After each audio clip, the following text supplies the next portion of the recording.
Fala aí galera, tudo tranquilo? Meu nome é Dalton Moura e este é o 12º vídeo para o canal Fé com Inteligência e o segundo vídeo para a série Do que a Bíblia Fala. E hoje nós vamos dar continuidade falando sobre os livros do Antigo Testamento.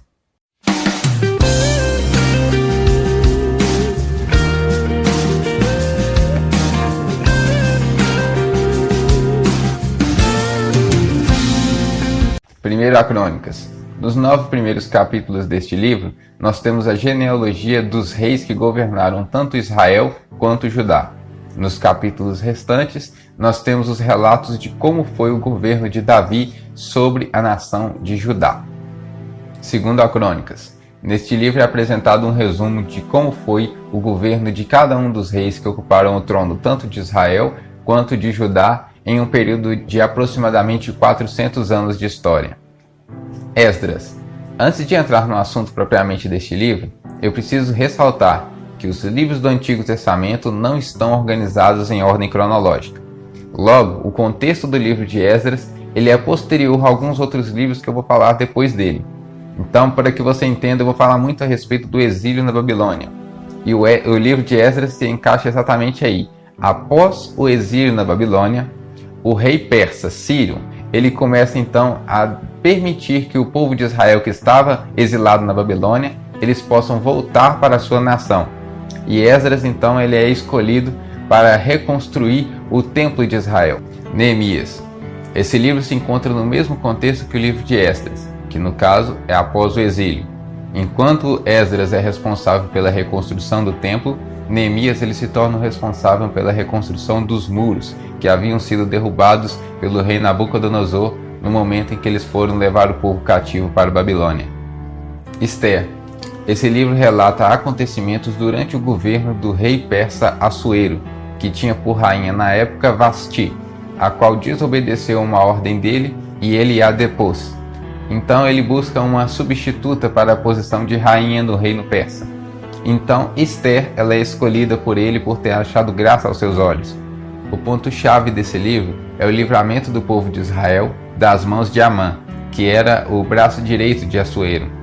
Amã ele havia se revoltado com os judeus porque um deles, no caso Mardoqueu, não se curvou perante ele.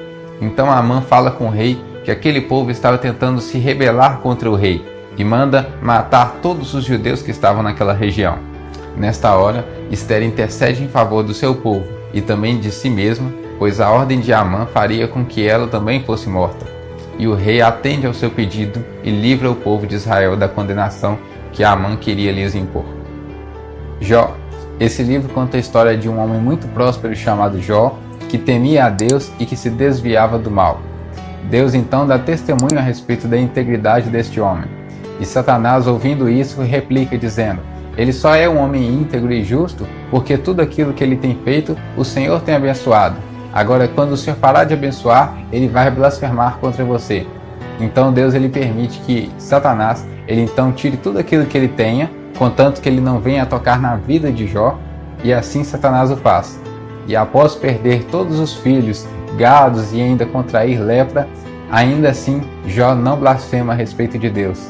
Passado esse momento de provação, Deus ele devolve tudo aquilo que Jó tinha perdido de forma dobrada e ainda se apresenta diante dele através de um redemoinho, mostrando toda a sua bondade e a sua grandeza. No final, então, Jó ele responde a Deus dizendo: antes eu te conhecia só de ouvir falar, mas hoje os meus olhos te veem. Salmos.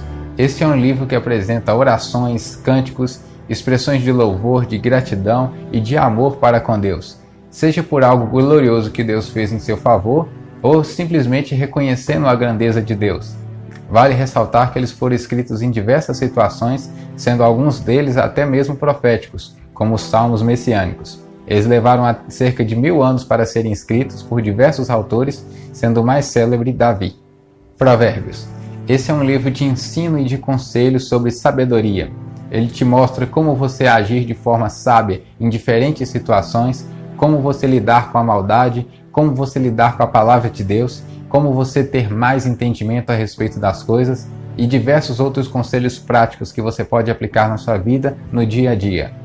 Eclesiastes. Esse é um livro quase filosófico, apesar de ser considerado um livro poético, pois Salomão, no final da sua vida, ele faz reflexões sobre o que faz e o que não faz sentido na vida, sobre os esforços inúteis que muitas vezes as pessoas empreendem para obter coisas que são passageiras. Ele fala sobre a importância de buscar a Deus, ele fala sobre o tempo certo para todas as coisas, assim como ele também dá conselhos e instrução para os jovens para que eles possam ter uma vida boa no futuro. Cantares. Esse também é um livro poético que apresenta a história de amor entre um casal que está momentaneamente separado. Então, um começa a exaltar as virtudes e a beleza do outro, trocando então elogios entre si, até que chegue o grande dia em que eles irão se encontrar. Essa história ela tem uma simbologia profética. Se você tiver interesse em saber um pouco mais a respeito dela, você pode colocar aqui embaixo nos comentários que depois eu vou tratar de te responder.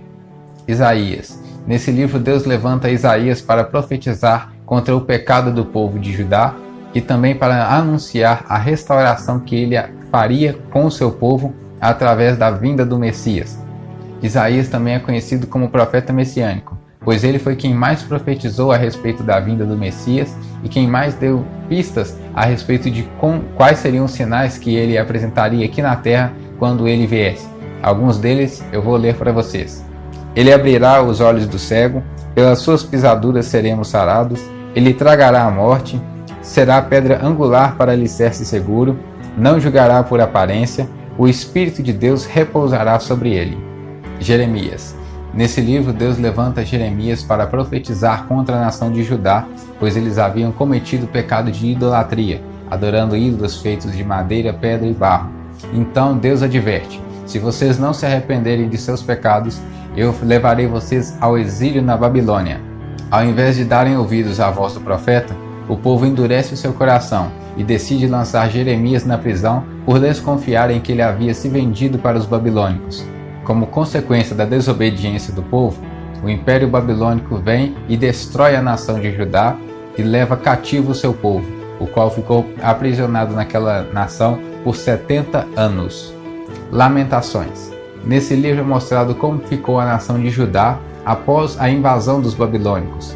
E Jeremias, que é o autor do livro, ele começa então a refletir sobre quão danoso foi o pecado daquela geração para aquelas terras. Ele começa a se lembrar de como era gloriosa a nação de Judá, aquele povo, as suas construções, os seus templos, e agora, olhando ao redor, ele só vê ruínas e destruição. Mesmo vendo a sua nação destruída, Jeremias começa a se lembrar da bondade e da misericórdia de Deus para com o seu povo. E ele ora a Deus então pedindo perdão pelos pecados que eles haviam cometido, pois se naquele momento eles estavam vendo o juízo de Deus pelos seus pecados, ele tinha a certeza de que posteriormente Deus ele voltaria a restaurar aquela nação e a glória do seu povo. Eu gostaria de finalizar nesse vídeo o resumo dos demais livros do Antigo Testamento, mas creio que se eu fizer isso o vídeo vai ficar muito grande e eu vou ter que correr muito a respeito da explicação dos últimos livros. Então, para não perder muito na questão da qualidade dos vídeos, eu vou gravar na próxima semana a partir do livro de Ezequiel. Eu te vejo lá, que Deus te abençoe e até a próxima semana.